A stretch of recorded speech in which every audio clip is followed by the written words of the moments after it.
Hello, beautiful orchid friends. This is my beautiful orchid arrangement or orchid garden, whatever you prefer.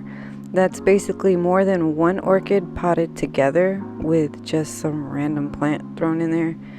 I'm not sure why they do that, but I'm sure it's for aesthetically pleasing to the eye reasons. Mine is with bamboo, and I'm really not sure if these are mini vowels, but I think so. Again, I bought her from Fresh Market, like so many of my other orchids.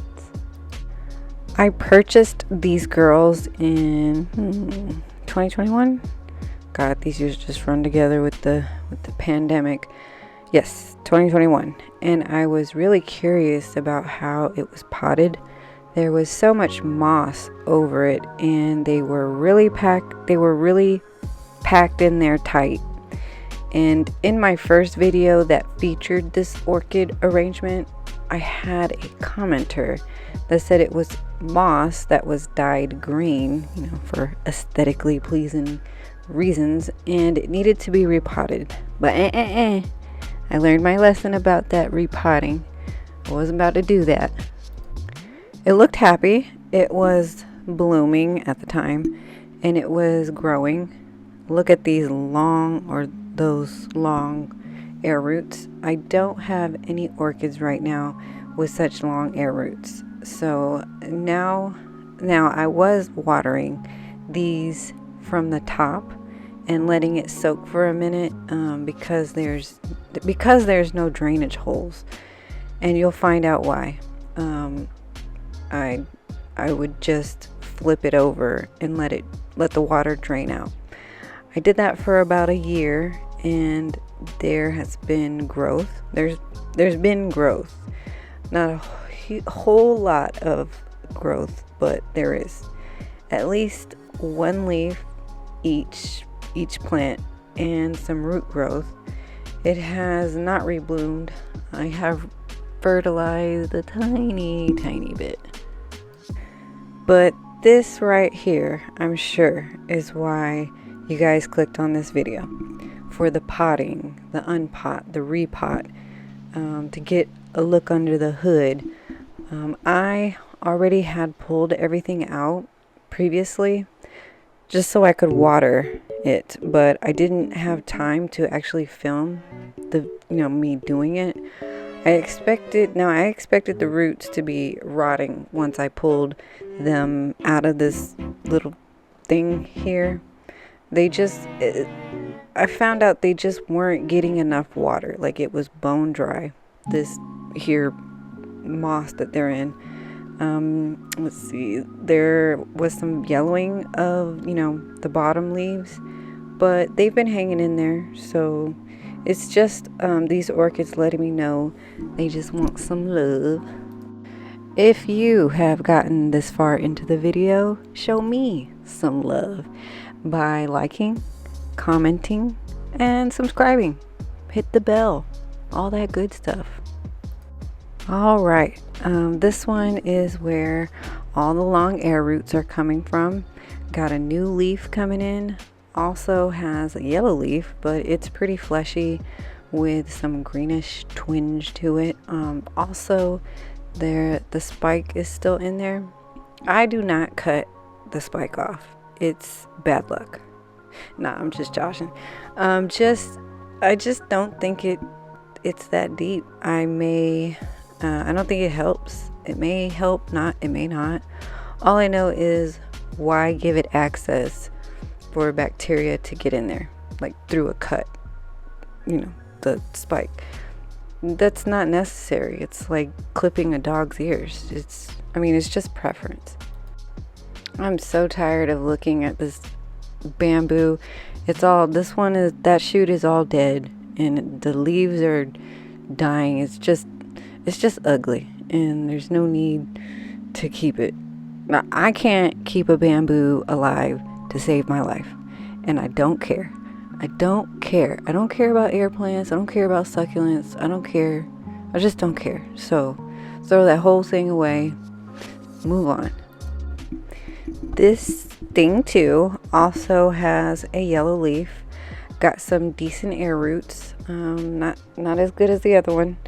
In this little jungle, the roots in the pot are pretty decent. I have only one other orchid with these many roots in the pot, and if you take a look under the yellow leaf, there's a basil keiki. I had no idea, and this is my third keiki, but my first basil keiki. The first leaf is pretty long on the keiki, but the second has been stunted. There seems to have been a dried leaf remnant, but that might have been from where it sprouted on the stem. Fun fact, basil keikis come from the stem rather than a spike. This was pretty interesting to me. If you look closely on that left side under that top bottom leaf, that looks like a spike. I mean, it's been sitting there for like ever, or I don't know, since I've noticed it, and it just never grew. Like, it's been like a month at least. But it's green, so maybe it'll push through and do something. That'll be my second spike that has grown organically after the initial, blooms die, when you buy it from the store. The roots are pretty dried up and pathetic. There's not any green, but maybe once I put some water in there, they'll kind of green up.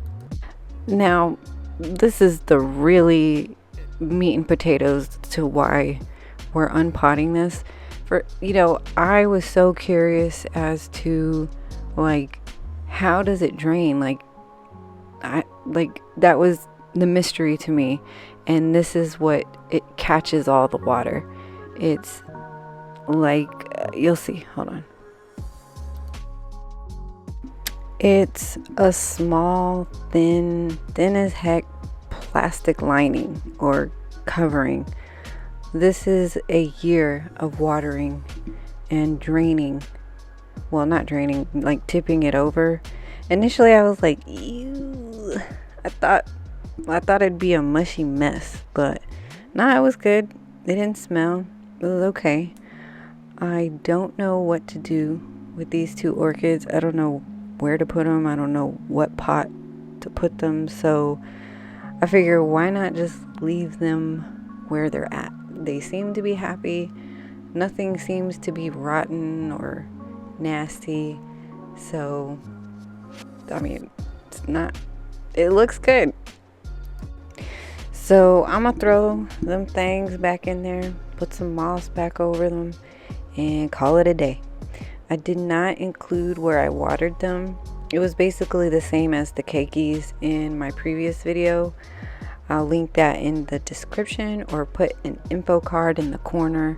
It's, same thing, bottom feeding, because, the moss is so tightly packed and it doesn't quite absorb water very well, and it was a struggle. I didn't want to get the stem or the leaves wet. This is all I have for you guys today, or for this video. I hope you guys learned something, you enjoyed the video. Again, if you like me a little bit, show me some love. I hope you guys have a most wonderful day. Be safe and take care. Bye.